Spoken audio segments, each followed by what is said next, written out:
session is a very rich mix by one of our sponsors, and it's a session that you will really enjoy. It is taken care of by the company IFF. You can see that this session is good. Item 7 is already going around before the lecture itself even starts. So it's a pleasure to welcome the team from IFF. They are into enzymes, feed additives, and other things like that. To properly introduce the IFF team and to get us into the session, we'd like to invite and welcome Dr. Oluitan Oladiran. Let's put our hands together for Dr. Oluitan. Yeah. Great farmers. Great farmers. No farmer, even though I don't like to say no farmer because there must be farmers, except we want to go into extinction, right? So we must already have farmers on the ground. My name is Oladiran Oluitan, and I work for IFF. I'm the technical manager. And no robot. Okay. I'm technical manager, and I manage West and Central Africa markets. That's what I do. And at IFF, basically, we are into nutrition and health solutions.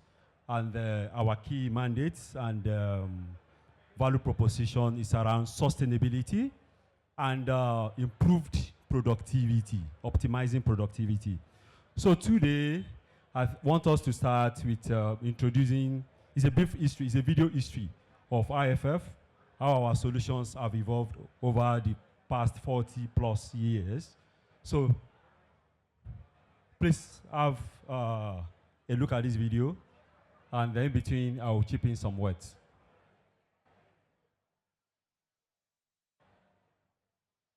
Basically in 1979 we started with Betafin. Betafin is our natural betaine for all manners of stress, and is adaptable to all species of livestock.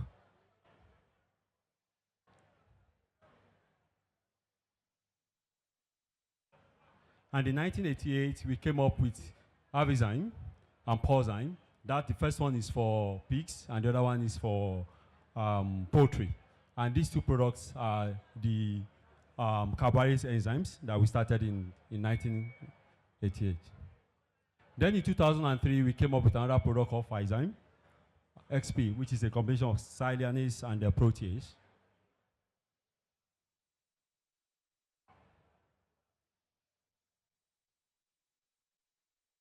And in 2010, we also developed a product called Enviva EO. It's an essential oil, very suitable for our broiler and layer production.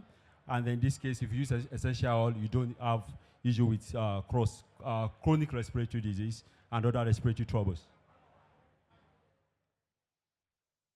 And in 2011, we developed a carbohydrate enzyme called Extra XB. Extra XB is a xylanase and beta-glucanase combination.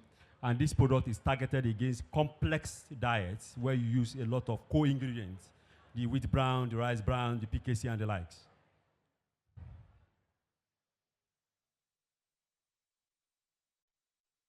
Then in 2011, again, we came up with Extra XAP. It's a combination of xylanase, amylase, and protease. This particular enzyme is very suitable for simple diet, especially of broilers, starter, grower, and the finisher. And in 2013, we developed Extra 5. Extra 5 is our phytase enzyme. And at that time, it remained the fastest phytase on the global market and very stable at a very low pH. And in 2015, we also came up with Syncra-AVI, where we do a combination biotechnology, where you combine the enzymes and probiotics.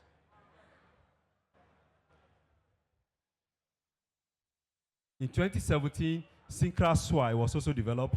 It's a combination of protease and probiotics for pigs.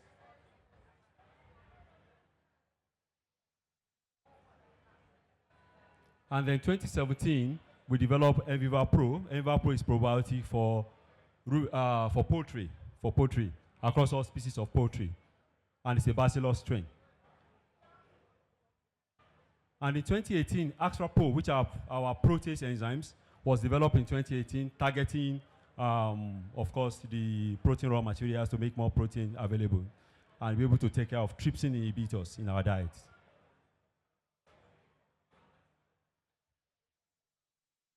And in 2020, Astrafy Gold, this is an innovation over the Astrafy. So this is our novel Astrafy, which is a phytase enzyme, and it remains the fastest on the global market. I'm not making this up. It's a public document. You can check it out.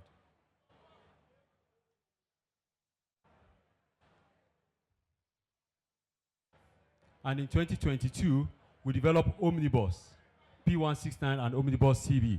This is a probiotic for ruminants. You know, it's a novel one, and that is as a result of our science backed up with innovation.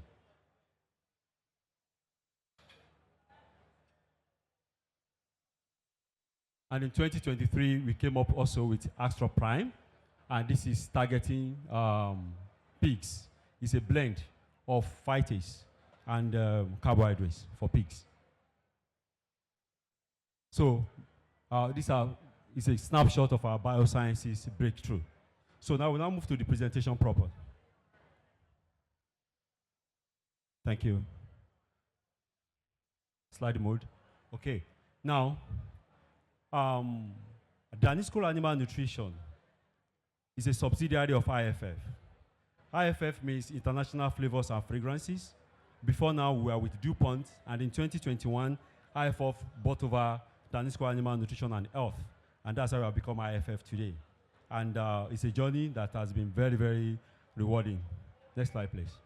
Okay, today's agenda, introduction by IFF, that's by me, I'm going to do that. And the presentation also by me and my colleague, Dr. Suleiman. He'll be talking about ruminants, dairy, and feedlot. And we have interactive sessions because it's not about talk. We want to interact. We want to see what our challenges are. We want to learn from you. We also want to, so we can form alignments and a common ground. And we want to demonstrate what we call feed calculator app.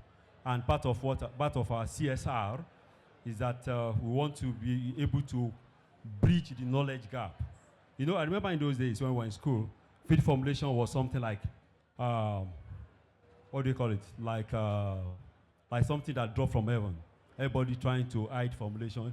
They want to make it look like, no, it's a secret. It's not a secret. You know, we have to democratize knowledge. When we democratize knowledge, more lives will be impacted positively, and we'll be able to bring everybody to speed. We want to be sure as farmers that, look, if my soybean meal is less than 46% crude protein, then we should be able to form a force and reject it. You know, we have to be so much knowledgeable in a way that we're able to protect our business. And if our energy of maize is less than 3,300, we should be able to find a force and reject it. That way will bring standard to the practices of feed production and overall, general production of livestock. Then the last will be closing. So as IFF, what's our strength? Strong and diverse operation network, right? We have over 30 manufacturing sites across the world, and there are about 2,000 of me in the field, driving the business.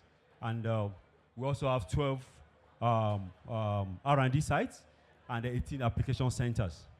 Next slide. Now, this is a graphic form of our journey from 1979 till date. Next slide. Now, I like this slide. I want to show us how we have evolved in terms of productivity, over the period of from 1960 now till date, to see how science has been evolving. In those days, you see, FCR was what? 2.5. That was FCR. If we do FCR of 2.5 today, it's a loss for farmers, right? Do we agree? Hello? Do we agree? Great. Now, we now do what?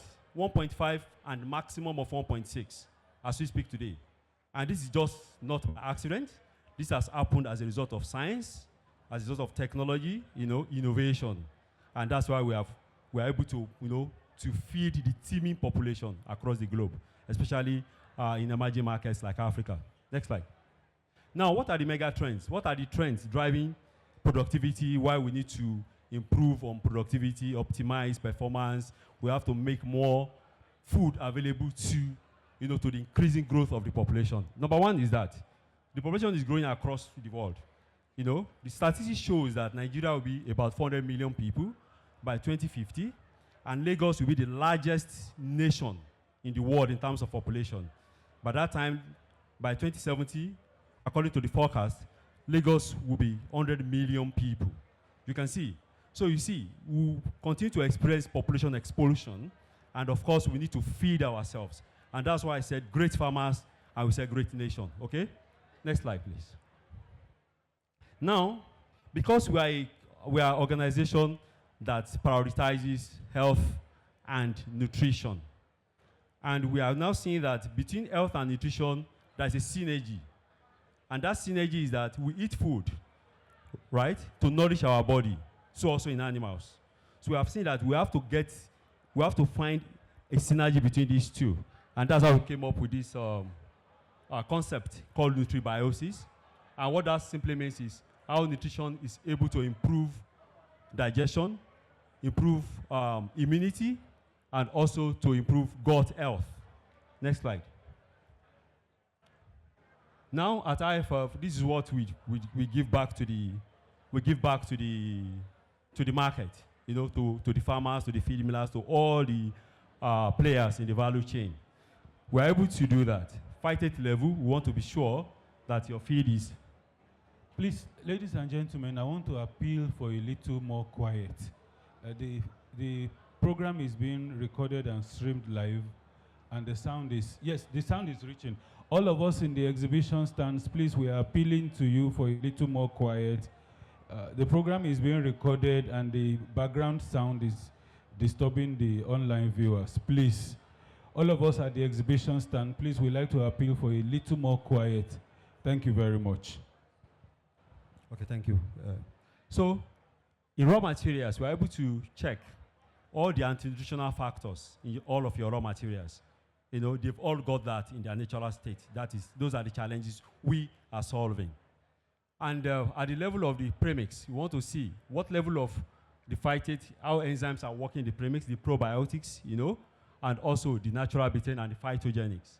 And in the animal, we look at gut microbiome. How do we want to analyze? We want to see what are the microbes within the GIT of these birds. I want to characterize them, right?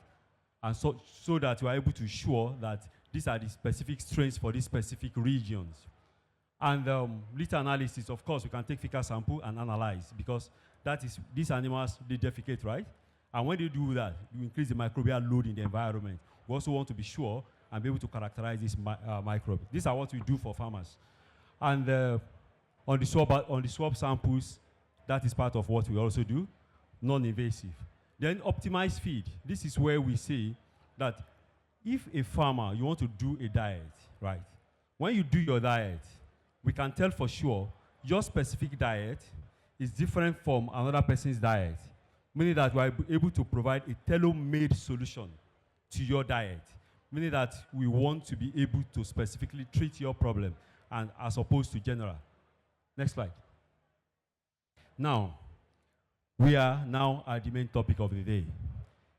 This topic is rethinking productivity for sustainable success in animal nutrition and health. I want us to look at this topic critically, right? There are three key words here. Rethink, sustainable, productivity. These are the three key words. I want us to change the way we do things, right? They said, if we want different results, then we have to change what? Our strategy, right? Am I correct? The way we do things, the way we approach issues, okay? And that's what I want us to do today. And part of that is, how do we reduce feed costs using our solutions now? And also, how do we want to optimize the productivity, improve the performance of these birds? That's what we want to discuss. And also, how are we are now moving away from antibiotic usage to now probiotics, because now the awareness is increasing, around wholesome food consumption, right? We don't want to consume antibiotics in our eggs, in our broiler meat, in our beef, name it, in our food generally. So the world is moving away from that. And countries in Africa, like Kenya, they are really championing that. And I think they have gone almost 30, 40% successful in doing that. And the campaign is still on. And of course, Nigeria, we can't be left behind. So we have to be more proactive around the use and the responsible use of antibiotics. Even moving away from AGPs, not just antibiotics. There are growth promoters that are on the market today, and one of the reasons why we are not able to export our food is because of residues. Food drug residues. That's one of the challenges. Apart from cost, we can't even export to the neighboring country because we have to comply, with the protocols. So that's why we're moving away from antibiotics. And again, not just that, you look at the cost of antibiotics these days is very high. I can say for sure that it takes 5 to 10% of your cost of production these days for antibiotics. And with probiotics, that percentage is less than 1%. So you can see a massive reduction. And again, antibiotics will also build up resistance over time. And that's why even me as a vet, you treat, right? You treat, and at some point, you see the mortality going down. Then after you withdraw the antibiotic, what happens? It starts going up again. That happens very frequently. So that means that it's not therapeutic, it's not able to cure. So I want something that is more sustainable and healthier. Next slide. Next. Now, if you look at this graph, I like sharing this, and the next one. This yellow portion is telling us this feed percentage, the feed cost, percentage of our total production cost. And in Nigeria, we are looking at about 70% and above. Am I correct? Hello? Our cost of feed is about 70% and above, right? Great. Now, if you look at Tanzania and Ghana, Ghana is 77, and Tanzania is 73.5. And if you look at USA, it's 43. Brazil, 43. You can see these guys. That's why they are able to do a lot in terms of productivity and efficiency. And what is productivity? We want to use the same resources to achieve what? Better result. That is productivity, not production. Next slide. Now, we now have other African countries here. Look at South Africa. South Africa, the last 5. South Africa, Egypt, Ghana, Nigeria, Ethiopia. So we're only better than Ethiopia as far as this slide is concerned. We want to reduce this 70% or 74% to at least by 10%. That way we're able to, to save costs. And poultry business, I say, is a very lucrative business. It's a generational business that we can pass from one generation to the other. We don't want to discourage farmers. We want as many farmers as possible to be in business. We want you to also invite people to be in poultry production. Of course, with our support, we're always on the ground. And also to share knowledge. Like I mentioned before, we need to democratize what? Knowledge. Next slide. Now, how do we save cost?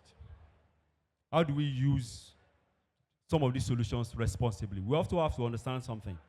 We also have to understand our challenges first. What are the challenges that we have in our raw materials? Our raw materials are beautiful, but they also come with their challenges. Just like they say, the roses are beautiful, right? But they also have what? Thorns. So that's same as raw materials. We need them, but they come with their challenges. And the challenges are what we broadly call anti-nutritional factors. And these anti-nutritional factors, they are basically into 2. We have the phytate and we have the fiber. So we want to deal with them individually. Next slide. Now, our primary ingredients are 2 types also. We have the primary and we have the secondary. The secondary, most of the time, they are byproducts of the primary.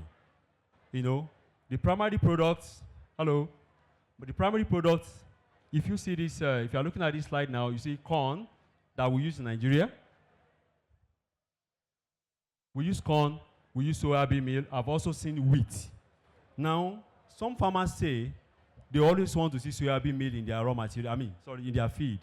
They want to see as much soybean meal as possible, believing that if I see soya there, then that means what? The diet is what? Rich. Yes, it's rich. But of course, I'm showing it to you here today that soybean meal is more complex than what you think. If you look at all of these portions on this histogram, they are telling us the different fiber level of all of these raw materials. If you look at corn, corn seems to be the simplest. Corn and sorghum, they seem to be the simplest there. But soybean meal has got a lot. 1, 2, 3, 4, 5. And of course, they are so huge. So we need to be able to use soybean meal in a way that the birds are able to digest the nutrients in. Because fibers also trap these nutrients. You know? So soybean meal is good, but of course, it has got its own challenges. Next slide. Now, these are the secondary ingredients. Where you talk about the wheat bran. What other thing do we use? Wheat bran, what again? Rice bran, PKC, what again? BDG, do you use BDG? Yes. These are secondary ingredients that we use in our raw material, in our diet formulation. And I understand that most farmers don't want to see rice bran, if not all farmers. Am I correct? We don't want rice bran.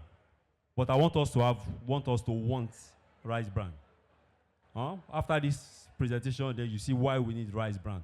No, first of all, we want to what? Reduce cost. Why don't you want rice bran? Because what? It's complex. The birds are not able to digest it, first of all. Then secondly, we have a wide variation in the qualities of rice bran. So also other raw materials, right? That's why you don't want it. Am I correct? Thank you. Now, if you look at that, PKC, CPKC is the one that has the highest peak there. It's more complex what? Than rice bran. In terms of fiber. Now in terms of fiber. We know we are dealing with fiber now before we move to fight it. So it's more complex than what? Than even than the rice bran. That's PKC. Rice bran is the one next to it. And wheat bran is the first one. If you see, the second one is wheat bran. Wheat bran in terms of fiber is not as complex as the other ones. Next slide. Now, what does fiber do? You know, fiber means if you use so much of wheat bran in your diet, what happens? As a farmer, if wheat bran is too much in the bag, 25 kg bag of feed, what do you notice? Huh? Madam, do you? Yeah, duration of consumption will increase. Yes. It will increase one. Then number two, what happens again? In terms of size. It becomes what? Bulky. You see, it's bulky. It's light, but it occupies more space. And that's what fiber does. When these birds ingest this diet that's got so much fiber, then there's a feeling of fullness. It's just like when you take something that is dry, then you drink water. For example, you take garri now, dry, and you drink water on top of it. What happens? You don't want to eat again, right? For some time. Because your body is trying to what? To break it down before you feel hungry again. That's what happens to these birds. You see that consumption goes down. Initially, they will rush it.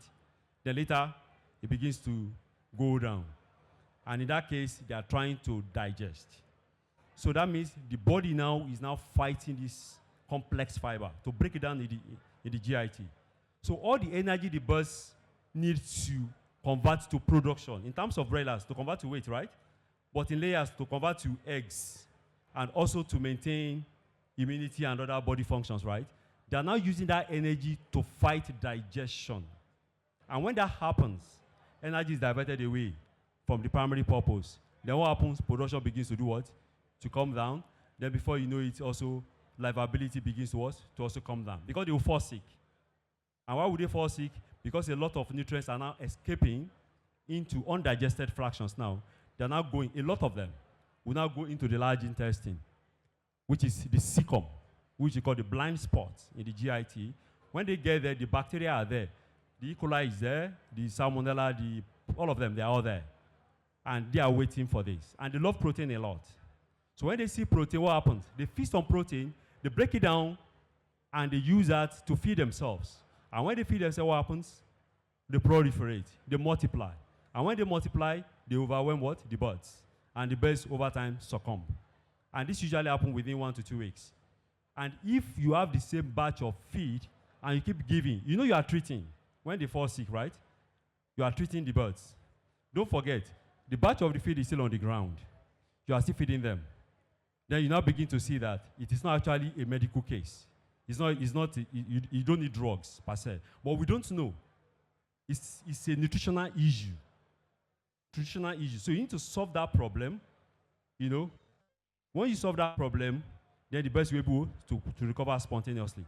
And that's what happens. Then somebody has come to your farm to do a magic, right? Because we said 75% of the cost is in feed.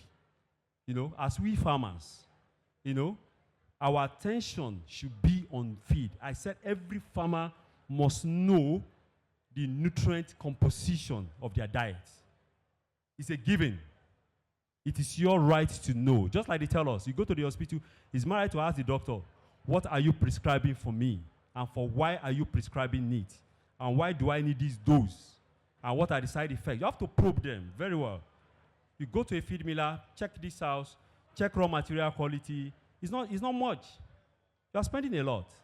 If you use 10%, for example, let's say you are investing 10 million naira into your business, and 7.5 million naira is going to go to feed. And I said, please take out 100,000 naira to do all of the testing that is required. That amount is insignificant, right? So you should be able to, please, to dedicate such infinitesimal amount to be able to analyze this raw material and be sure of what you are doing. We want to do what? We want to prevent. You know, it's cheaper and better, right? And more peaceful to prevent than to cure. Thank you. So next slide. Now I mentioned that before, there are two types of fiber. The phytate. Now, we're going to the phytate now, which is the second part of the fiber. The phytate, if you look at this slide, the last one there, the raw material, the bad guy that you guys, all of us don't want to see, that's the rice bran. It's got a lot of phytate. And what is phytate? Phytic acid. It's got a scientific name. It's a very long one, but don't let us go there. Let's keep it simple. In that rice bran, that phytate locks the phosphorus. All of the raw materials, not just rice bran, it's just like it's IST here, all of the plant raw materials, they have all got phytate locked with phosphorus. Phosphorus is very needed for the functionalities of the birds. Immune system, bone mineralization, metabolism, and the likes. Phosphorus is much needed, but it's not available. And that's the only reason why we use bone meal, or we use DCP, or we use MCP, because we're looking for phosphorus that is not available to the birds. But we need something, right, to break that marriage between the phytate and the phosphorus, so that more phosphorus can be available to the birds. Then we now need less of bone meal or less of DCP or MCP. In some cases, you don't even use bone meal. You know? And so many rations you see around these days, you see bone meal. Let me ask a question, please. I just need 2 or 3 answers. Two or three responders. In your diet, in your typical diet, layer diet, what quantity of bone meal do you put per ton of feed? Huh? 8 kg. 18. 80. No, bone meal. I mean bone meal, not limestone. Bone meal. 35. Any other responder? 30. Again? So I've seen 35 here and 30 here. You see, that's a lot. It's a lot. And this is not cheap. We want to bring that 30 for the diet. We want to bring that 30. If I do that formulation, if I rejig your formulation for you, that 30 kg would drop to maximum ever, 5 kg. Yes, maximum. You know, I stress the word maximum. When you see it, you want to flag it. Doc, no, we don't want 5 kg. Then you now be talking about paralysis and all of that. No, it's not about paralysis.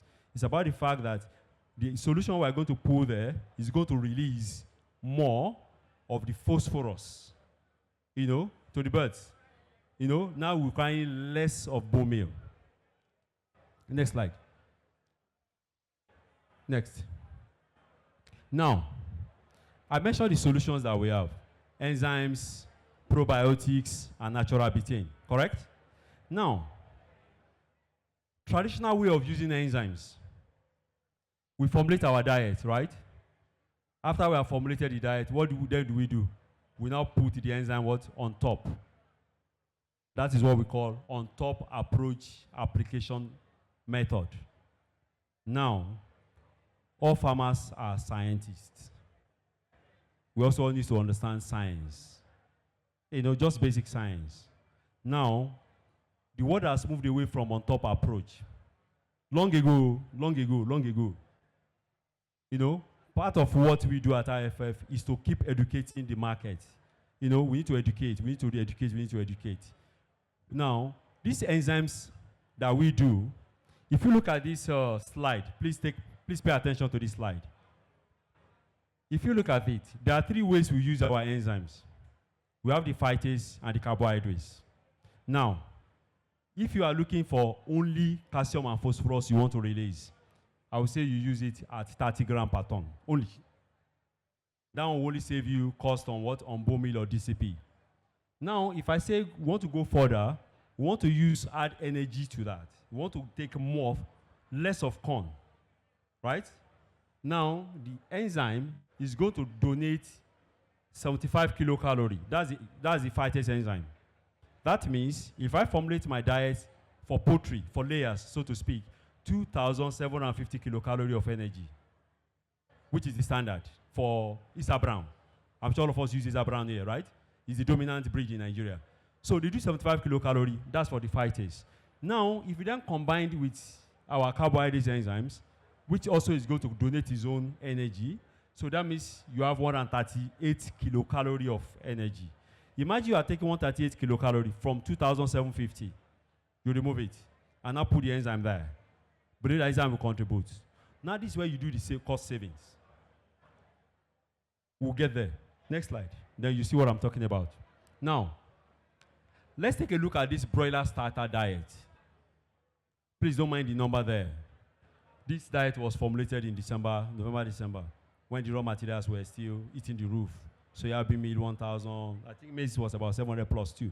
Anyway, just look at how the feed cost reduction is happening here.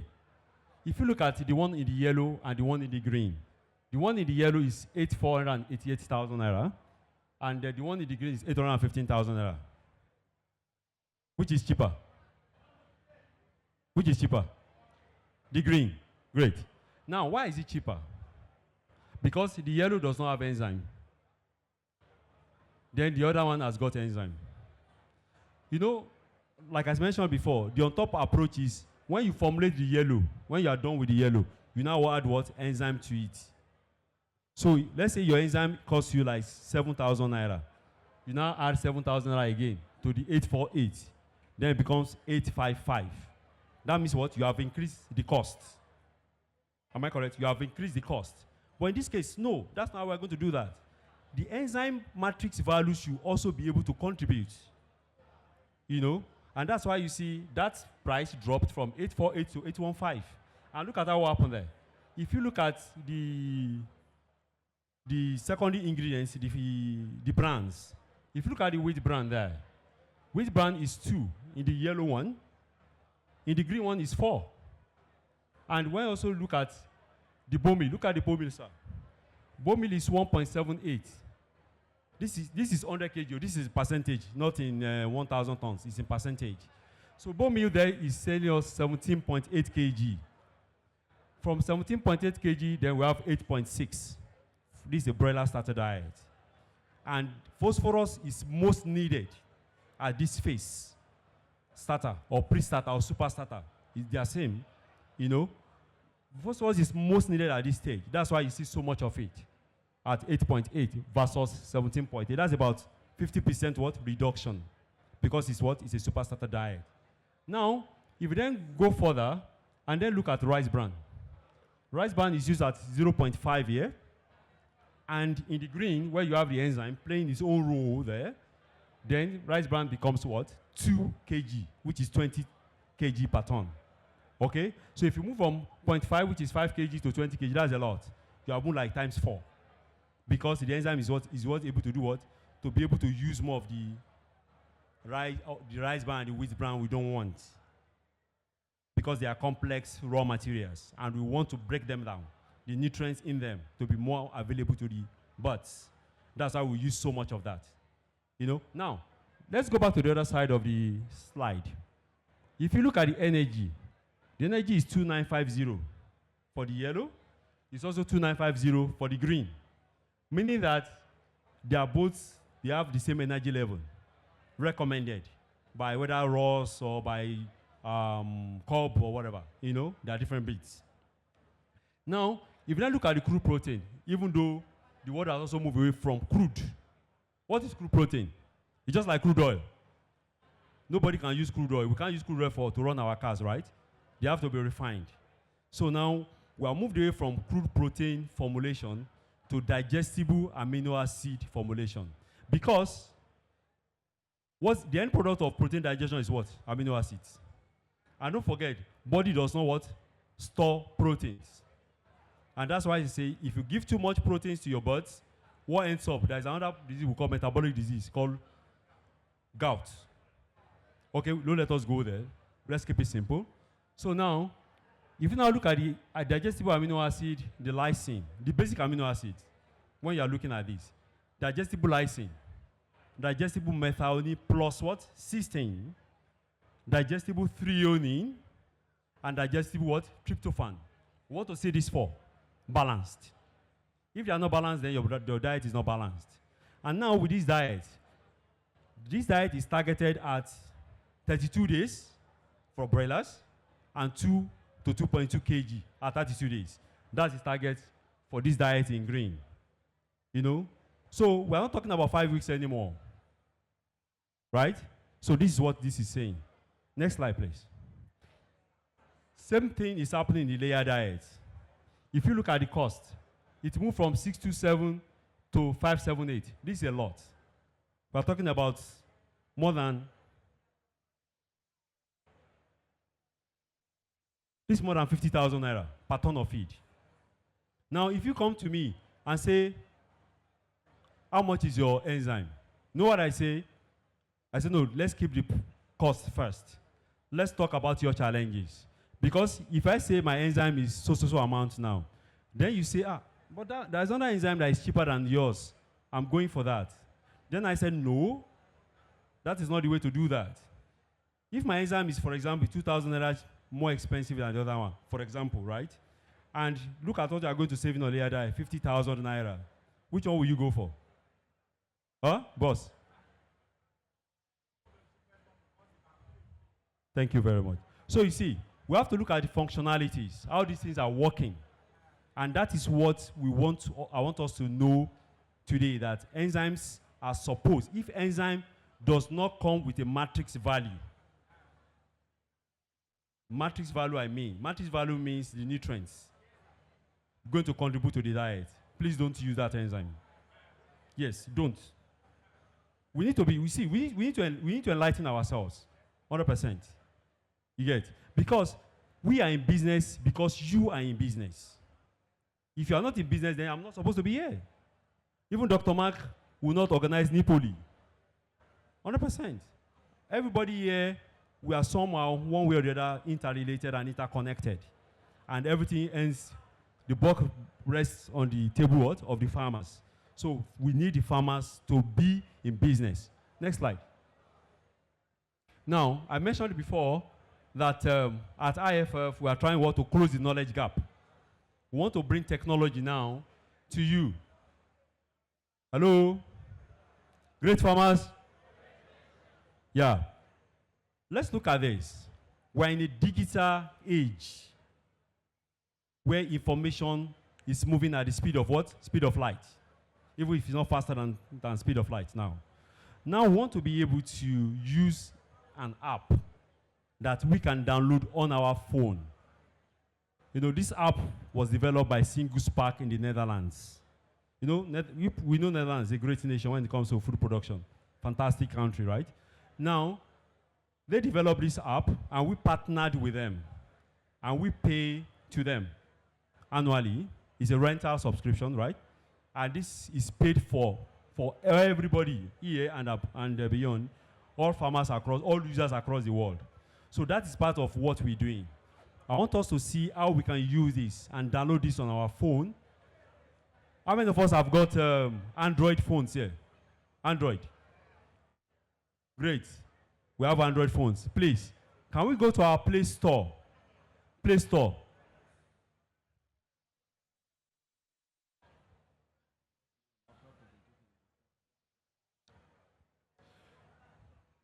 Please download this app. If you see the logo, that logo is look at, they call this like a guinea corn leaf or something, like Jero. Am I correct, sir? Jero, yes. Yes, like millets or guinea corn, yeah. You see that logo. Once you see that logo, please download it, sign up. We'll come back to it after the presentation. Next slide. Now, we now want to move to the health portion of this presentation. You know, we talked before that we are moving away from antibiotics, right? I know a farmer who spends 500K every month on antibiotics. And I mentioned to her, if you use Enviva Pro, which are our probiotics, you are going to cut that 500,000 naira to 75,000 naira. That's a lot. Please, if you remove 75,000 from 500,000, that's 425,000 naira per month. If you do that and multiply that by 12, that is in excess of 5 million naira. That's when I say that, look, sustainability, right? And we also want to cost reduction. You can reduce costs in many ways, directly or indirectly. Directly means from the feed, how much is it? I'm saving cost there. But you are not compromising what? The efficiency of that diet. So you are now achieving two things: cost reduction, improved efficiency, right? Now, indirect way of also saving costs. Now on antibiotic usage, you also want to save that. On livability, how many animals, how many birds are you able to take to the market after 32 weeks? We don't want to do, we are not doing, if you are doing 35 weeks, you are not doing badly, right? But we want to also reduce it. 30 what? 38 days, sorry, days, 35 days. If you are doing 35 days, you are also not doing badly, but we want to reduce 35 days to 32 days. And that's what we're currently doing, and we are moving to 28 days now, okay? Now, if you're able to do that, you also what? You also save what? Costs. Then, if you do 32 days, now you have increased the number of cycles you can do what? In a year. That's also what? More profit. And what? Improved productivity. Because why? You are using the same resources that you have on the ground to increase what? Outputs. So I'm improving productivity there. So I will be able to do that with Enviva Pro, which are probiotics. Next slide. Now we are looking at it, not just to control or to reduce antibiotics, even the environment. You know, when we have a lot of ammonia build-up, most farms, you go in there, even as the owner of the farm, you can't stay in that farm for 10 minutes. It depends. Even your eyes, your nose, you're already feeling uncomfortable, right? So with the usage of Enviva Pro, you control that. Because why? Less undigested fraction, because with the enzymes, is passing out. Less disease challenge, or even no disease challenge in some cases, right? So you're not able to see a lot of fermentation going on. Because this ammonia you see is a result of fermentation, and that builds up in your pens, right? So from environmental point of view, yes. Then dietary ingredients, where we're able to, like I mentioned, optimize nutrients. Because that undigested fractions that go there, and the bacteria feed on it, or the non-beneficial bacteria, let me say. You know, they feed on the E. coli, the Salmonella, the Clostridium, and the likes, right? But if you use probiotics there, they are not able to do that job. Okay? And that's why we say nutrition and health. They move together. It's a synergy.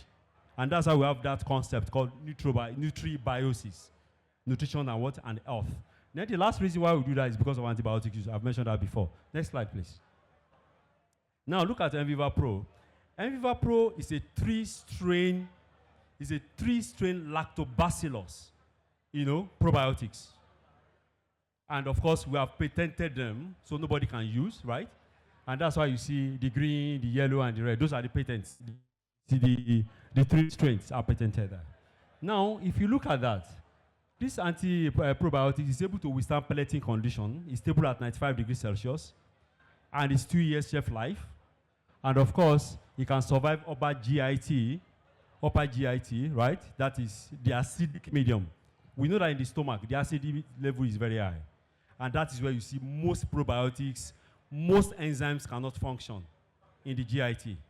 And I mentioned earlier that if phytase enzyme should start working from the crop. You know, I said phytase, where phosphorus is bound. There are 6 molecules there. Okay, IP1, IP6, or IP1, right? Now, from the crop, that IPC should be taken out. The first one should be taken out. So the affinity, the strength of the phytate, that marriage between phytate and phosphorus is already getting what? Weakened, right from the crop. By the time they get into the stomach, you know, the phytate activity is now further reduced. If you don't do that, what happens? The phytate loves the acidic medium. When they are there, most enzymes can't do that. Because once phytate see acidic medium, it becomes more active. It binds more phosphorus, right? Before you know it, it binds calcium.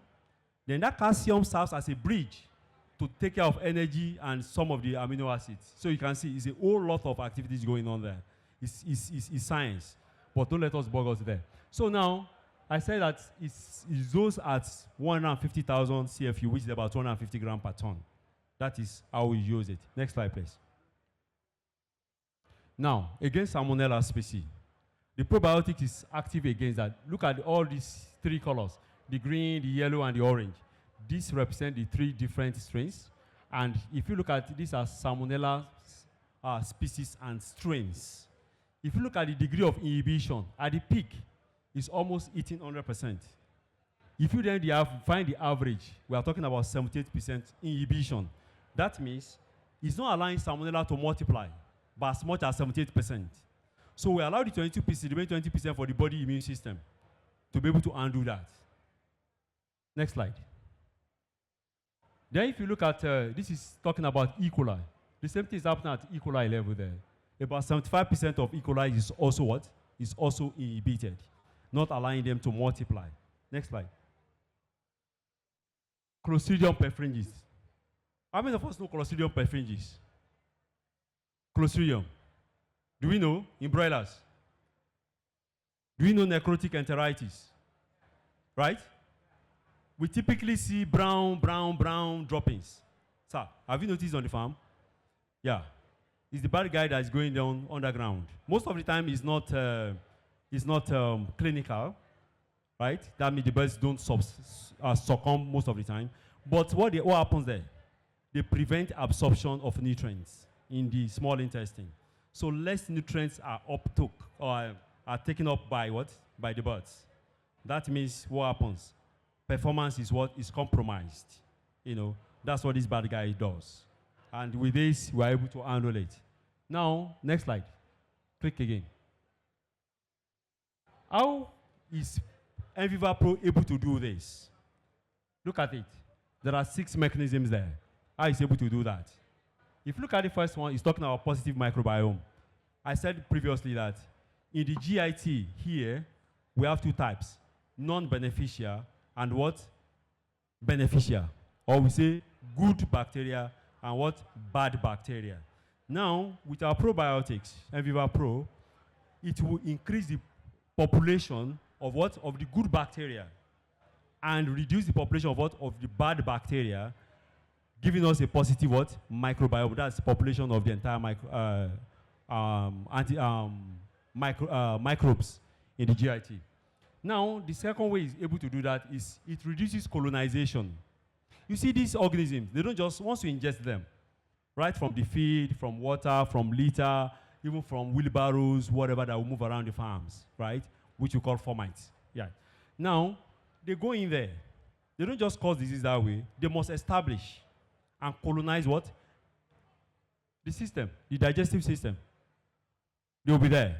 But when the probiotic is already in the feed and the animals are already taking up this, the probiotic is already there, establish itself. When they come in there, the probiotic will spot. Just like when we take immunization, what is the idea? To stimulate what? Antibodies, right? So when the real organism now comes into our body is able to what? To recognize it. To recognize it and do what? And be able to take care of it. That's exactly the same way it does. And the next way is you also prevent their growth. It does not allow them to grow, you get. So that's another way. And the other way is immune development. The digestive system of the body, I would say, is a very important part of the body. It's not only for the function of digestion. I've eaten food, it will digest it, my body take up the nutrients.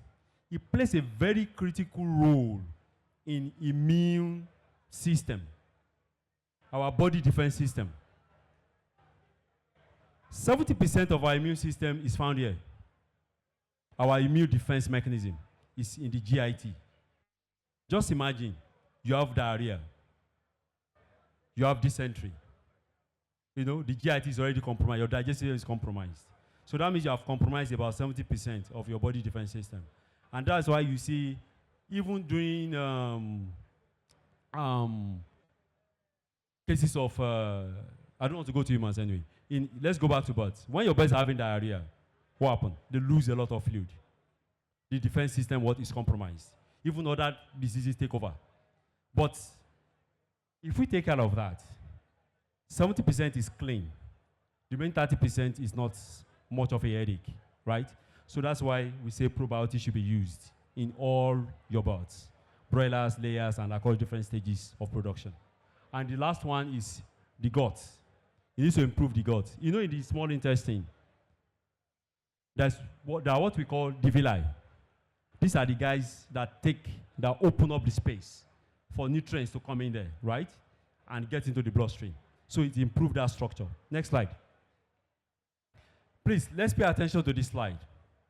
We all place the old chicks on our sites, on our farms, right? If you look at that, when the bird, let's assume everything is fine at the breeder level. You know, the parent stocks are good. You know, nothing has happened. No vertical transmission of any organisms to the chicks, right? Mean that the birds come out sterile. But the moment the eggs are hatched, the chicks now become exposed to the environment. In the environment, we have a lot of bacteria going around, right? Now, that is their first contact with the environment. They take in the air. Don't forget they came out sterile. Now they've taken in the air. Microbial population starts to build up, right? Now they get to the farm, right? You give them feed. The feed is also what has got its own contamination. You give them water, it has also got its own. So gradually what happens? They build up, right? And the first 3 weeks of life is very important. The first 3 weeks. The gut of the birds mature between 2 to 3 weeks. That is the digestive system of the birds. They mature at that point in time. And that's why you see your pre-starter or super starter or starter diet is usually dense in what? Protein. The energy is not as much as in the grower and the finisher phase. Because at that point in time, the digestive system is not as developed as when they are 3 weeks and above. So this phase, these birds are what? Incredibly, I stress the word, incredibly what? Vulnerable to infections. And I'm sure farmers will agree with me that you record your mortality the most between this period. The first 3 weeks of life, you have a lot going on there, right? And, you know, when we get the chicks, the next thing we do is we put them on antibiotics. When I talk to my colleagues out there that our common practice is we get the chicks, we put them on antibiotics, then they ask, you are damaging the birds. The liver is not developed. It's just like a newborn baby. You're already giving a newborn baby or first week of life antibiotics, amoxicillin, and the likes, right? You damage the liver, you damage the kidneys in a way. So you are causing more harm than good, you know? But if we then start with probiotics, right from the word go, from day one, in the feed, this go there and colonize, right? When they colonize the GIT, those organisms, when they come in, they're able, the probiotic, the strains that the lactobacillus is able what? To do what? To contain them. That's why I said the first 3 weeks is very, very, very critical. We want to reduce losses at this phase. Next slide. Next. Thanks, Eddie, for question and answer. But we'll take question and answer briefly after. Should we put the two presentations together, then we'll take Q&A? Or we can take Q&A now? Hello? We put two together. Now, I want to invite Dr. Suleiman. Dr. Suleiman is our consultant, dairy and beef. So we want to talk briefly, because I understand that we have dairy farmers, beef farmers in the hall. So Dr. Suleiman, you're welcome on board to do that. Thank you. Hello? Hello? Thank you very much. Please let me start on exit. Say, great farmers. Great farmers. Let me start by giving you an interesting data that I got from the Lagos State Ministry of Agriculture and Food System. They said, and I quote, Lagos State alone spend over 328 billion naira annually on beef consumption. They did not say meat, beef consumption. And Lagos State is how many kilometers from here? And they don't have land. And out of that, when you break down to the number of animals, cattle, 1,800,000 plus, 800,000 plus are the number of animals that are slaughtered every year in Lagos State. But what did Lagos give as the cattle that they use in producing the meat? Just about 15,000, that's what Lagos produce. So why am I saying this? There's an existing opportunity for anybody that want to go into feedlot, that is beef production, from here or any part of southwest of Nigeria to go into the Lagos market. The second point I also want us to understand is that most of these 1.8 million plus cattle that are slaughtered in Lagos, over 60% of them come across the border of Nigeria. Let me quote again. They come across the border of Nigeria. So again, if we want to stop insecurity from, let me quote, the invading bandits across West and Central African countries, we also need to up our game by investing in feedlot technology, at the same time dairy, because they are all interrelated. Now let me go to the main topic of my discussion. This product is one of the IFF products, and it's called Bitafin. When it was brought into Nigeria, it was used in poultry. A lot of trials were done and gave fantastic report. A lot of poultry farmers are here. But we decided to say, okay, let's take it further. And let us demonstrate the efficacy of Bitafin in cattle, ruminant generally, both ram and goat. But this study was specifically for cattle. Next slide, please. So we choose for the purpose of our trials Kaduna State. I know a lot of us are familiar with Kaduna State. Even if you have not been there before, you have heard the name because it's in Nigeria, it's in the northwest of Nigeria. And we also choose a period of February and March, which also, if you are familiar with the geographical, the climatic condition of Nigeria, you realize that this is about some of the hottest months you could find when you go up north. And we took a trial date for 22 days, and you could see the temperature was between 39 and 41 degrees. That is quite high. And we choose 3 trial sites. You could see them. Suburban farmers, we deliberately, let me emphasize, we did not go to the herdsmen because they are grazers. We went to semi-urban farms. These semi-urban farms are farms that people own in their backyard, just like you do your backyard poultry. You keep 2, 3 bulls or 4 bulls in back of your house. You feed them, you fatten them, or you milk them, and you sell to prospective buyers. Then we took a commercial farm. This particular commercial farm has foreign and cross breeds of cattle there. So you could see the treatment. We took 10 animals control, and then 34, we used Bitafin. Control means that we did not apply Bitafin in their feed for the period of our trial, which is 29 days. Oh, sorry, 22 days. But for the control, we applied, for the second one, we applied Bitafin in their feed, and they were 32 in number. The next point you are seeing there is the feed source. Now we decided to capture the entire feed source, which various farmers use. This is not exclusive to one farm or one farmer. They use wheat offal, maize, cotton seed, depending, but majority uses rice offal, rice straw, maize stalk, and gun stalk. Guinea corn stalk, and rice, groundnut straw. So you could see, based on the number of animals we said we have, the exotic breed, Frisians, maybe a lot of us are familiar with Frisians, black and white. That was what was in the picture. Jersey, it's also a foreign breed. And then you have, in the same farm, you have Frisian plus white Fulani and then Simmental plus white. So these are crossbreeds. And then we took our local breeds, which is the popular white Fulani. I was okay, let's see what they will do in terms of milk yield. Now, let's slide, please.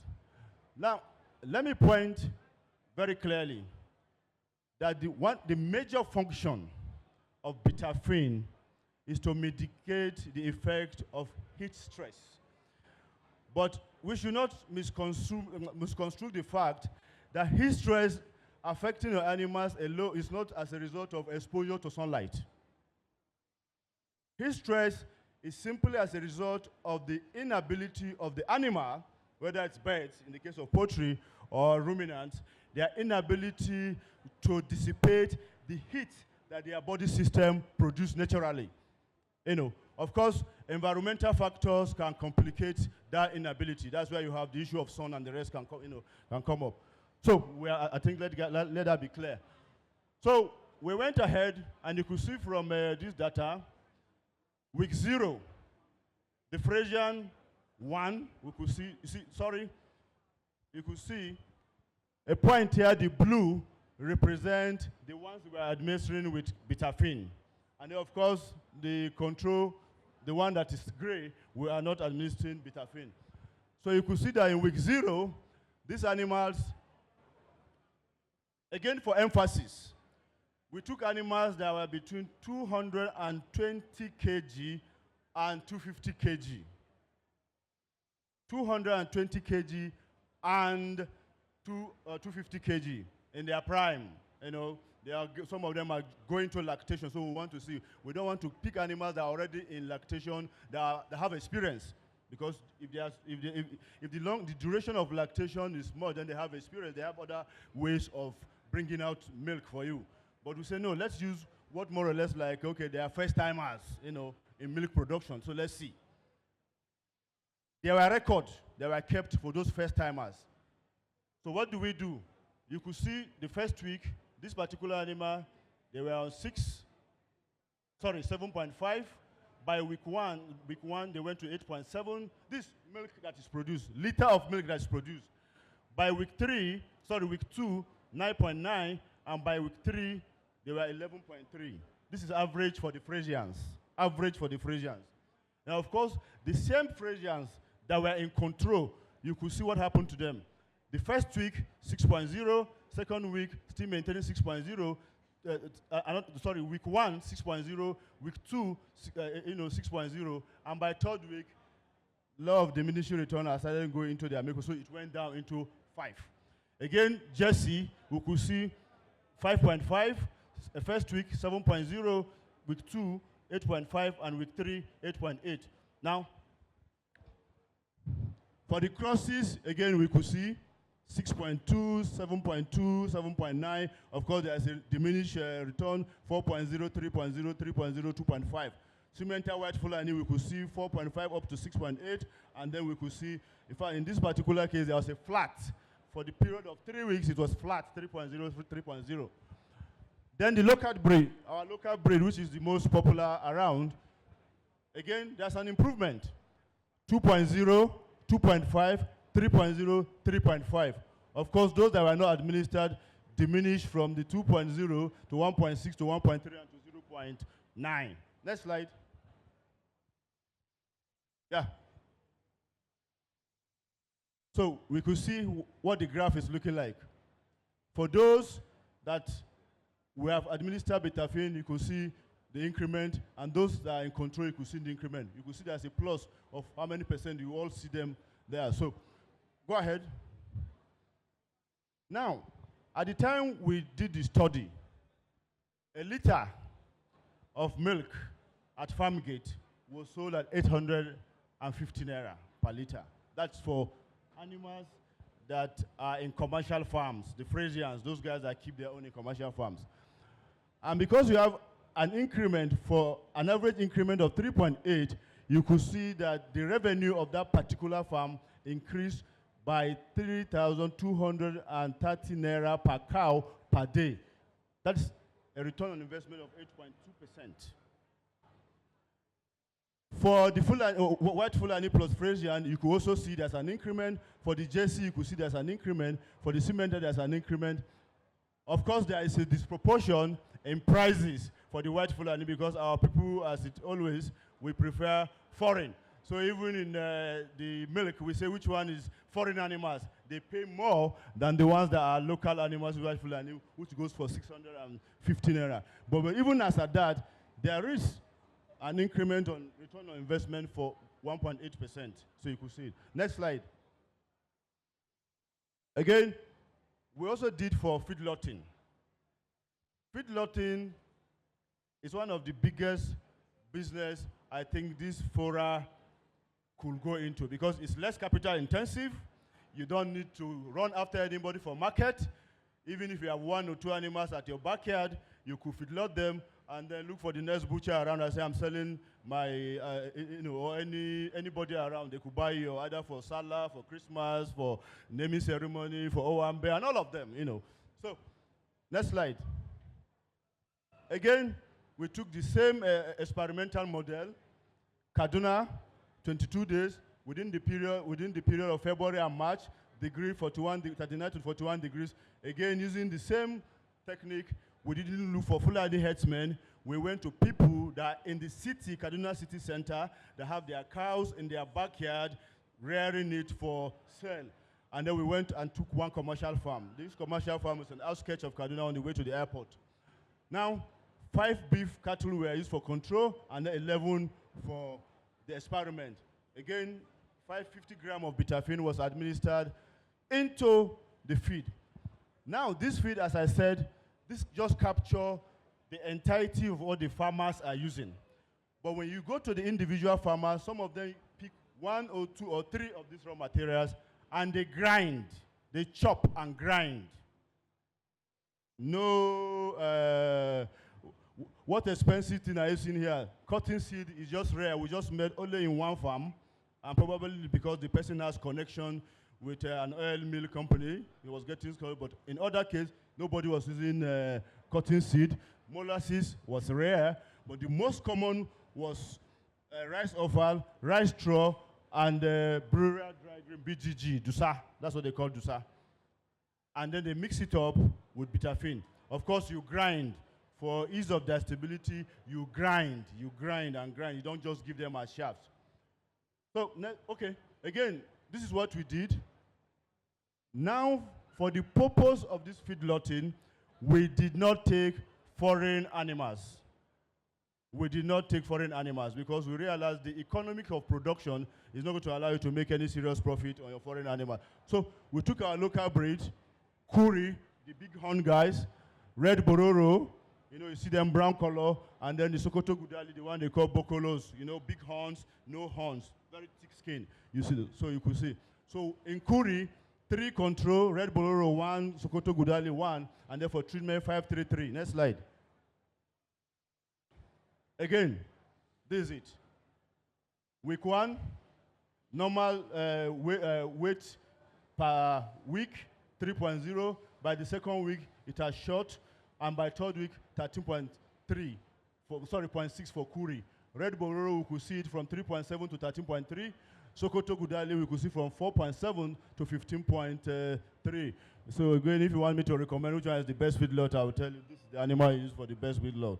Yes, it has for those that like eating commodities, the best candidate I also need. Next slide, please. Again, we are seeing, look at the percentage increment, 400%, 350%, 421%. Next slide. We are seeing control, really nothing changed. But but control with bitafin, that's 3.5% increment. You could see. So as I keep saying, your best bet, look at it there. followed by this and the last one. Go ahead. Again, at the time we did this study, price per live weight, we are not talking about carcass weight, we said live weight of the animal was 1,500 per kilo. Of course, it has gone up now, where we all know. So across board, this was the average price, but you can see this an increment in live price. So 13.6 kilo was what was added to this particular animal within the period of the trial, 22 days. That means the farmer, there's an increment of 20,400 per head within 22 days. Now, remember, your standard feedlot program or your standard feedlot technology program is supposed to be for 90 days. 30, 90 days. That's the standard. Some people extend to 120, but the standard is 90 days. Now, if in 22 days you are already getting you are already making an addition of 13.6 kg, and you are already saving, you have a revenue increment of 20,400. Imagine what will happen in 90 days, or if you extend to maybe 100 or 120 days. You see, the same thing went across, but again, as I said, this guy here is the best of them. Gives you 22,950 per head. Next slide. IFF. So let me close by saying that food security, whether it is in beef production or in dairy production or poultry production or even crop production, is never achieved by you depending on outsiders. The entirety of the people that coined the word food security is that you as an individual or as a nation has the capacity to produce and feed yourself. If I said, for example, I was telling from the beginning of this program that Lagos spent 328 billion naira on beef alone, but 60% of those cows come from Fulanis of West and Central Africa, not indigenous Fulani people. Then just imagine, tell me, if the Fulani people say we are not bringing cattle to Nigeria again, what happened? What happened? We will not eat meat? So that tells you there's an opportunity for whether you are in poultry now or you are in any other part of the agricultural production, that you can also go into beef production or dairy production. By the way, the central bank said we spend $1.5 billion annually on importation of dairy products, milk. And we say there's no forex, we are crying looking for forex left, right, and center. But for what we can produce, we are sourcing it outside. Because I don't know, Nigerians don't want to go into agriculture. Or rather, I don't know. But the reality of it is that there's an opportunity in this sector. Whether it's in dairy or in beef production, there's an opportunity in it, and we can all take advantage and make money for ourselves and for the nation. Thank you very much.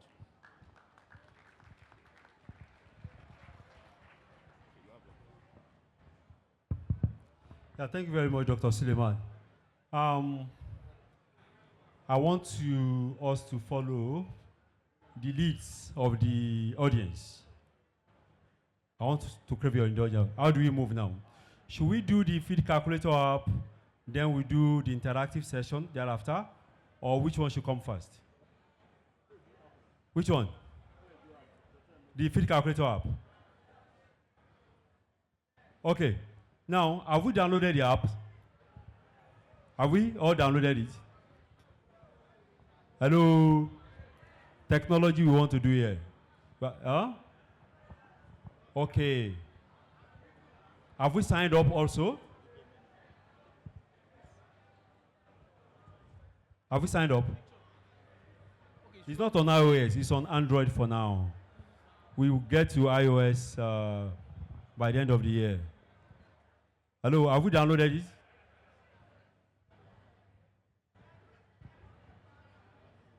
Huh? Sam, please can you go around to support them? Okay, while we're downloading, let's do a Q&A. Let's do a Q&A while we're downloading the app. Let's do a Q&A. So, questions from there. I think we have 2 microphones. Where's the other one? Hello? Sorry, where's your microphone? Okay. Question there. We have so many questions, sir.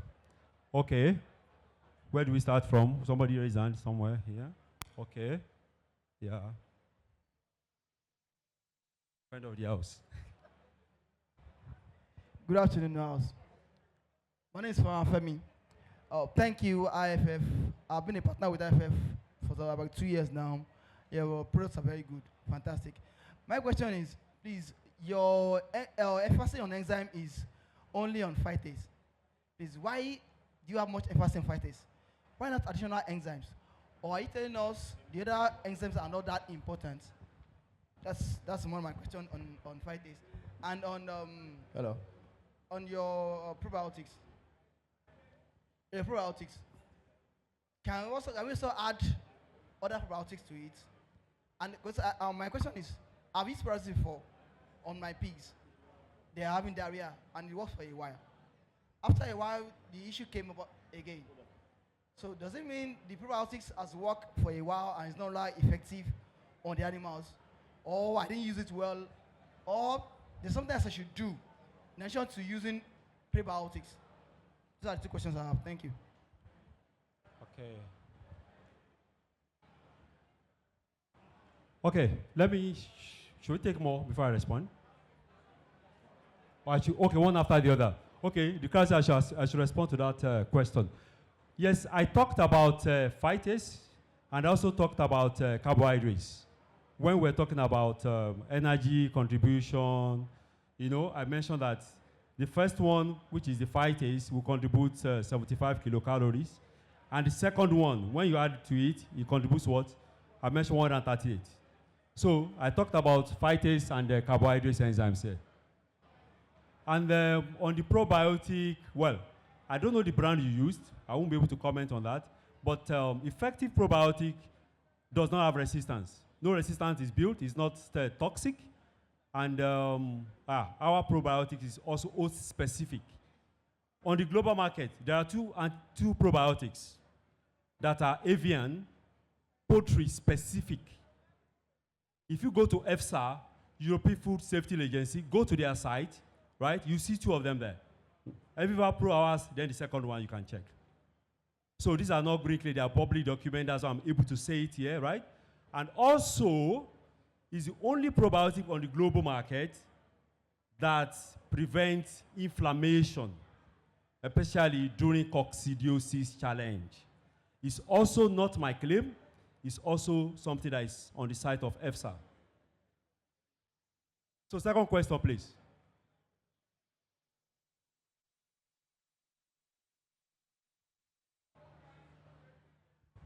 Thank you, sir. Sir, I have about 3 or 4 questions here. Wow. Okay. Now, the first one is that now you have enlightened us on the use of probiotics in poultry.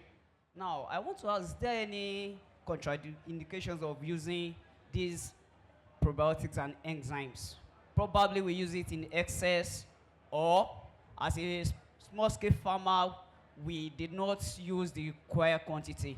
Is there any contraindications or using it to the fullest that we can observe in our animals? The second one is that now you may lecture us when in the course of the lecture you told us that when the world is shifting from the use of growth promoters now. And I want to ask, apart from using these enzymes and increasing the nutrient intakes of our animals through the use of these enzymes and probiotics, is there any way you have formulated any growth promoter that is organic that can speed up the growth of our farm animals? The third question, sir, I want to talk about the economic point of view now. We all know that the use of enzymes and probiotics are good as farmers. But what are you people doing to help SMEs, small-scale farmers, to afford the use of these enzymes and probiotics? Let me come down, sir. Not all farmers, not especially small-scale farmers, can afford 25 kg, 50 kg with the price attached to these enzymes and probiotics.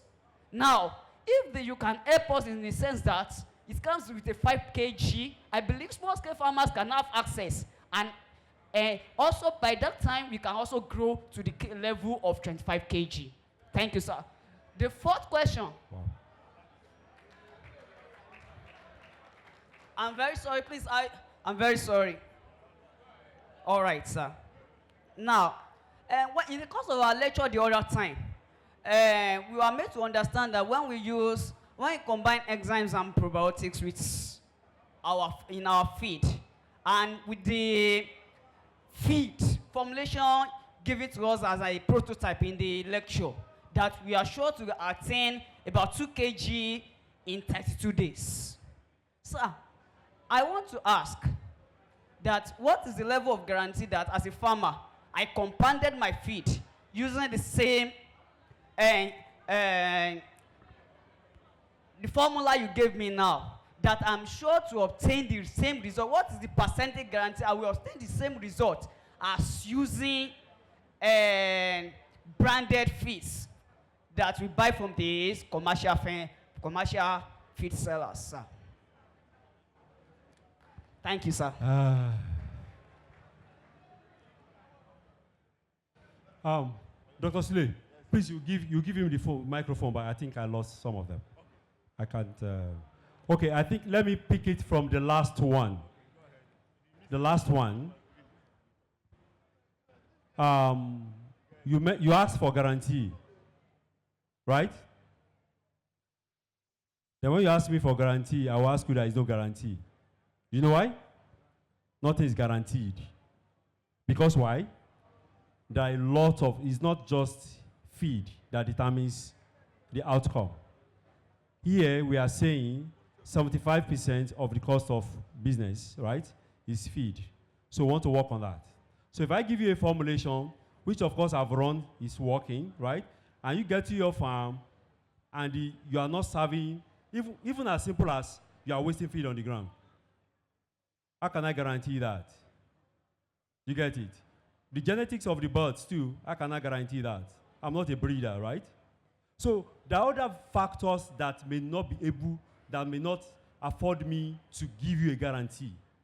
Do you get it? But barring all other factors, barring all other mitigating issues, at 32 days, if I do that formulation for you, you should get your 2 kg live weight. Okay? Now, back to the combination of, is that acidifier or something? Enzyme and probiotics. Okay, enzyme and antibiotics, they are not antagonistic, I would say. Okay?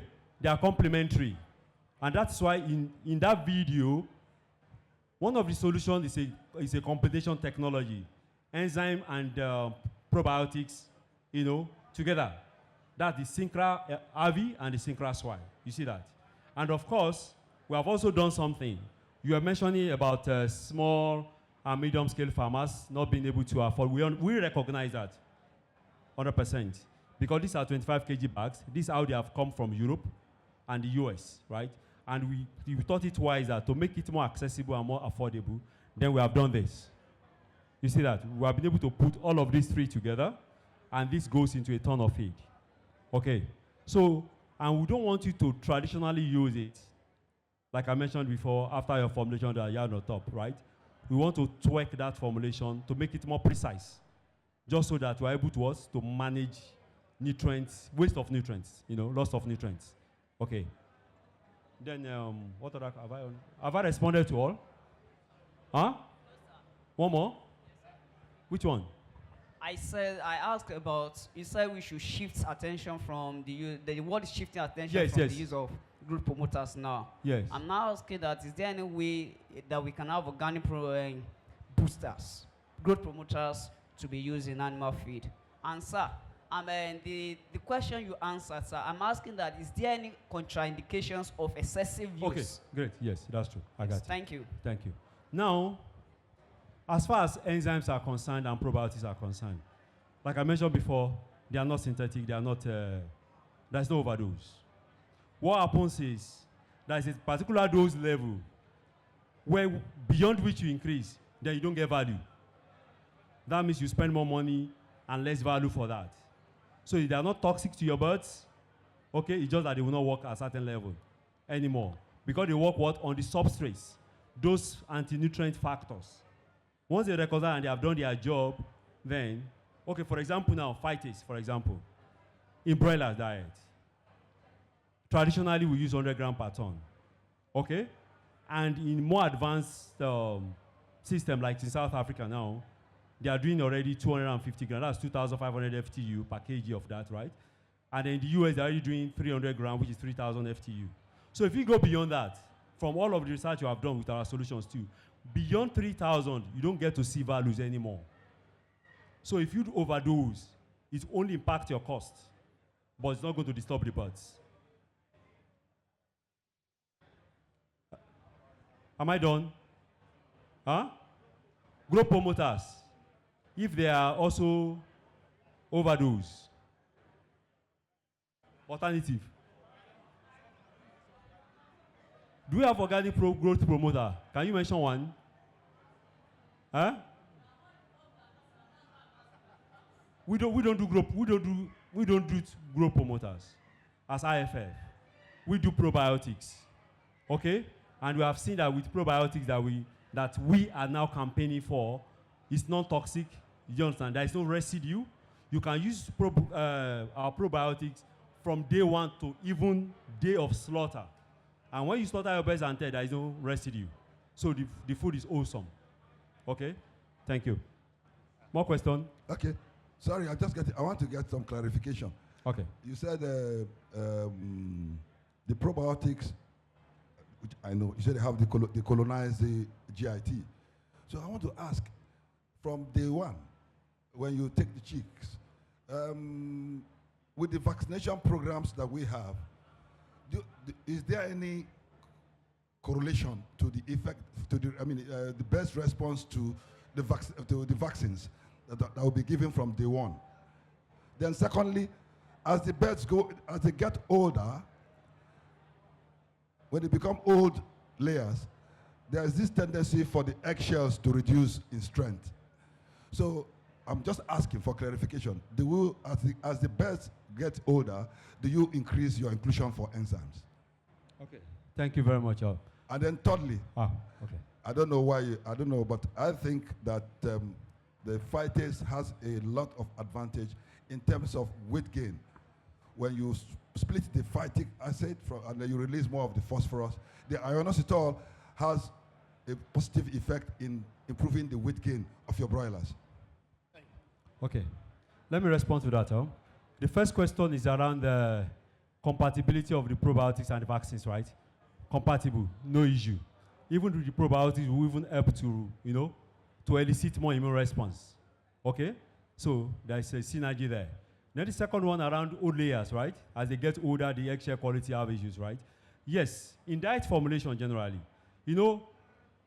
there's layer 1, there's layer 2, and there's also layer 3. You see, we have all of these. As the birds increase in age, the formulations change. More demand for certain nutrients, less demand for certain nutrients. So if you now, let's say your birds are 80 weeks and above and you're already on layer 3, you shouldn't experience eggshell issue. But also, phytase also has a role to play because it must release more phosphorus and calcium, you understand, for more uptake. And beyond that, even your limestone, everybody has got to use limestone, right? Your limestone solubility also plays a very key role in all of that. If you have a very soluble limestone, meaning that you need to increase your phytase dose to be able to take care of the activity of phytase. Do you understand? In the gut. But in the layer ration generally, right, we recommend that you should do sometimes 50-50, 50 very fine particles and 50 very coarse particles, right? Just so that you are able to manage solubility. Then the third one, can I remember again? The third question. Okay, comment. That was a comment. It was a comment. I don't think thank you very just much. mentioned it. All right. So, any more? More, yeah. Good afternoon. My name is Osagi Agbonta from Royal Farmers in Ogun State, precisely IFO. Okay.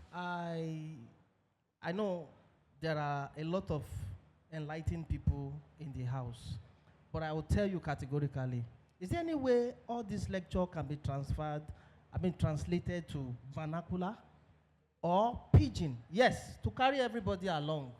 Because a lot of people are lost. You understand what I'm saying, sir? Because you really need to send, because I understand and I really, really appreciate this information. But is it getting to everybody? So I want you to work on that, and if possible, do something now. Thank you. Let me say something there. My friend and Dr. Sule, remember just 2-3 days ago, we were discussing what is literacy. How do you determine literacy, that somebody is literate? You remember?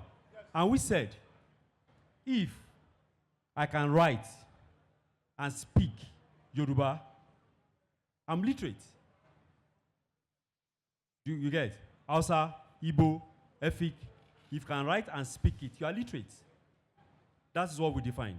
So, taking all of this back to that, I think it's a societal issue, right? That we are not able to translate some of this. But somebody is doing a great job somewhere. I understand now that chemistry, the chemistry, it's more science, right? It's more of science. Somebody has translated entire chemistry into Yoruba. It's now going around now. And we expect that maybe government over the years, they will adopt this strategy in a way that we're able to teach kids in mother tongue, and we're able to impart more knowledge. Thank you for the observation. And if we require further talk, Tabashi Fesoro, if Tabashi ni question lati bere, stand we see it, we can meet one-on-one. And Kasoni Bashi Feso, Shedget, then Asorada.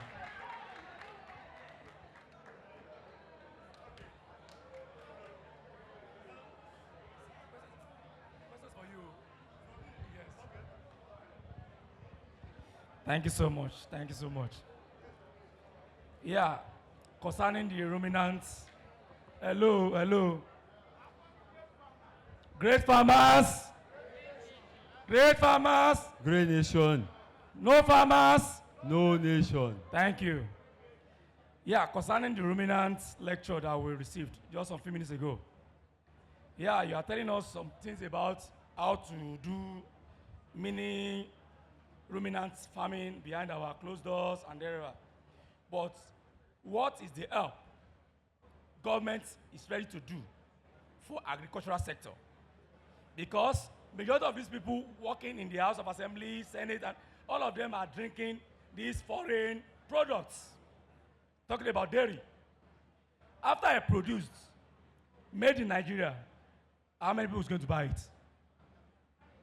Is it hygienic? Is it that NAFDAC will come? It's not I, it's not this. So they are not supporting us. So I cannot invest myself. I'm talking to myself to go to dairy. And at the end of the day, what's going to be the end result? Sir, can you throw more light to that?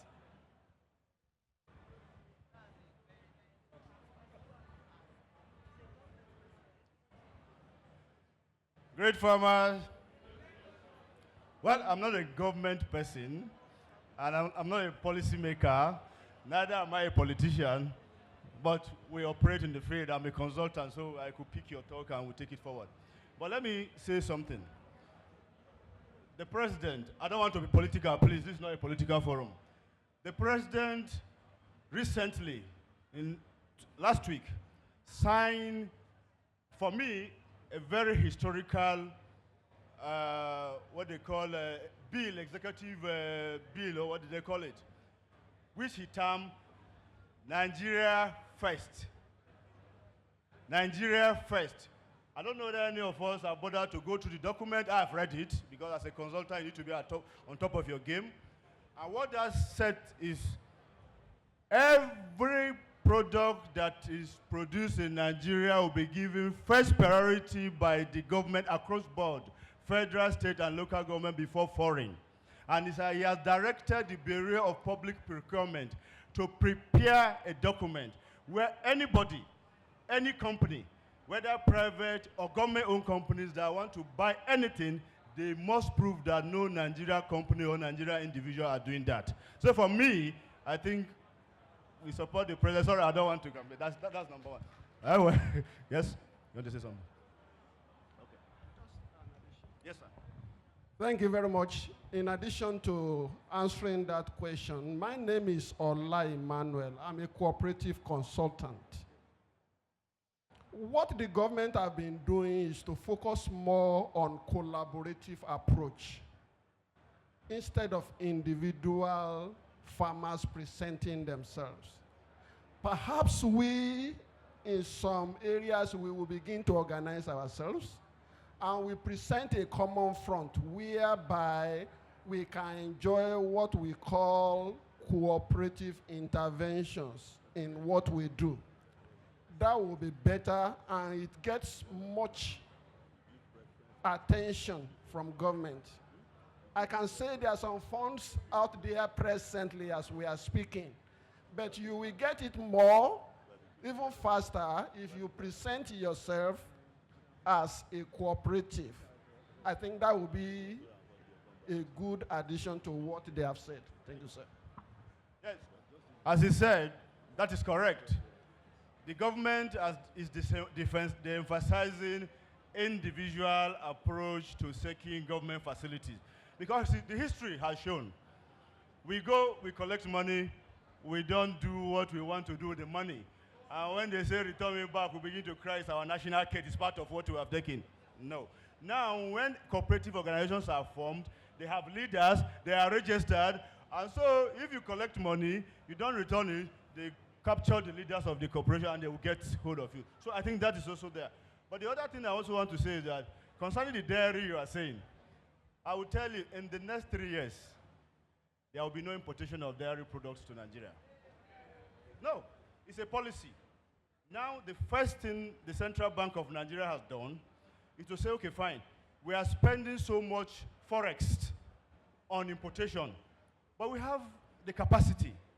So, okay, all the companies that are producing milk in Nigeria, from your Freshla Campina, the one there, to Arla, to Primosida, and the rest of them, look, begin to think of backward integration. And what is backward integration? Start setting up dairy ranches so that you begin to produce milk, and then you de-emphasize importation. And they're also doing what we call cluster milking, milking. They go into household. I'll tell you, somewhere from Abuja to Kaduna and Kano, they are doing something. You go to, people's area, catchment areas. These companies supply them with inputs. Okay, you support the farmer with feed, medication, and the rest. And when they bring the milk, you do in and out. Since you don't have money, okay, if my milk is 1,500 and I've given you inputs worth 1,000, I take my 1,000, I just only pay you 500. So that's what some of these companies are doing. But we are believing that with the policy that is on now, things are going to change. I am telling you, it's official CBN policy. 3 years from now, God save us. Thank you, sir. Well, I suppose you are the one who gave us ruminants. Now, I just, as a matter of personal curiosity, I wonder why the quality of cattle we have in this nation is visibly and outrightly different from what we see in other parts of the world. Even physically, you see the shape and the build of those ruminants is distinctively, there's a gap, a lot of gap, number one. Number two, in the issue of this dairy matter, how that I can get fresh milk per day, I can subscribe to daily supplies. But here, you know what that means? Not to now talk about the derivatives of milk, cheese, cheddar, and all that stuff. Butter, margarine. So what is the problem? And I believe that's what you people tell us, that we have the climate, the whatever, to support that the proliferation of that livestock. Let me briefly answer your question, ma'am. There are two factors that are responsible for, let me say, what you say is the abysmal nature of our cattle. Number one is genetics, breed, which you can't do anything about it. If somebody is thin, the likelihood that it's a genetic factor from parents is the problem. If somebody is fat, the likelihood that, a lot of factors.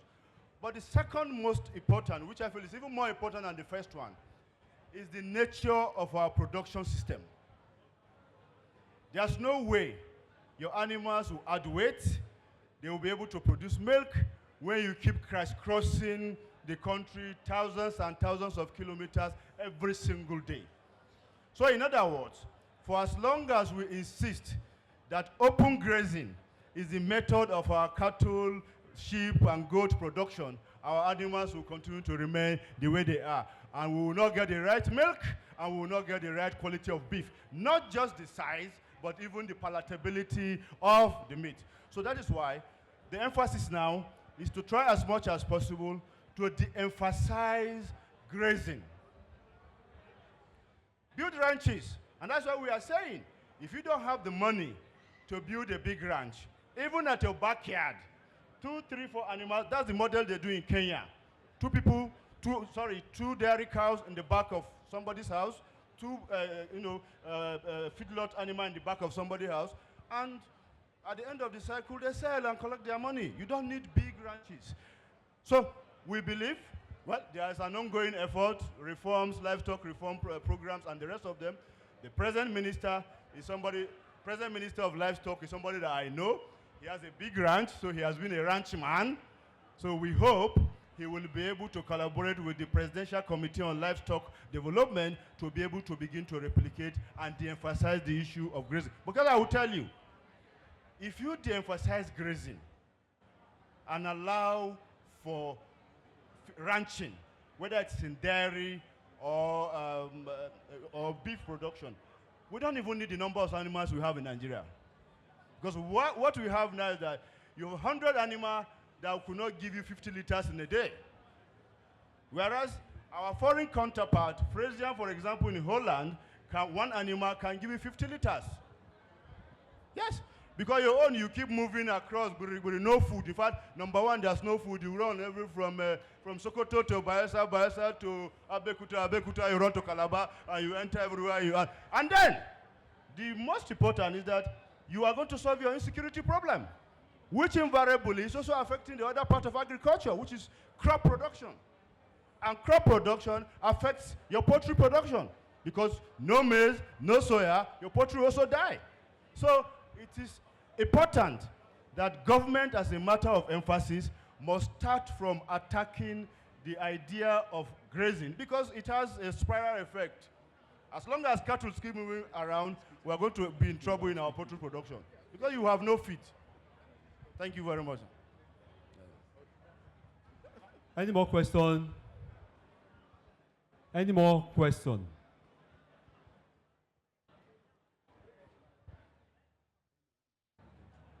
Should be.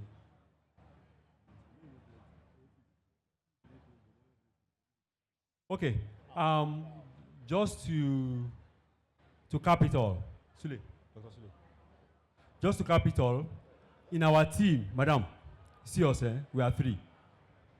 I'm Yoruba, he's Igbo, he's Hausa in a way. You see, he's Snoopy, Passe, but of course I call him Hausa because he grew up very well there, and of course he's been. So, at the end of the day, he speaks Hausa very well, he speaks Igbo, and I speak Yoruba. So, tí a bá ní nǹkan tí tó fẹ́ béèrè sí, ẹ máa wá sí nǹkan tó rú wa lójú, ẹ wá sí booth C8 ní IFF, kájọ sọ̀rọ̀ ní ní nùbí kájọ sọ̀rọ̀ ní nùbí ṣe ti gẹ́ bẹ́ẹ̀ so bá a ṣe máa sọ nìyẹn ṣe ti gbọ́ then Godwin. Ndị Igbo nọ nga anyị na-asị unu anyị mechaa nga anyị nwere boot n'ezi unu ga-abịa anyị akọwara unu ihe niile anyị na-eme n'Igbo Igbo. onye ọbụla nọ nga ịbịaruo nga ahụ anyị ga-akọwara gị ihe niile e kwuru nga ọ bụrụ ihe ị na-aghọtaghụ anyị akọwara gị nga ahụ ndewo no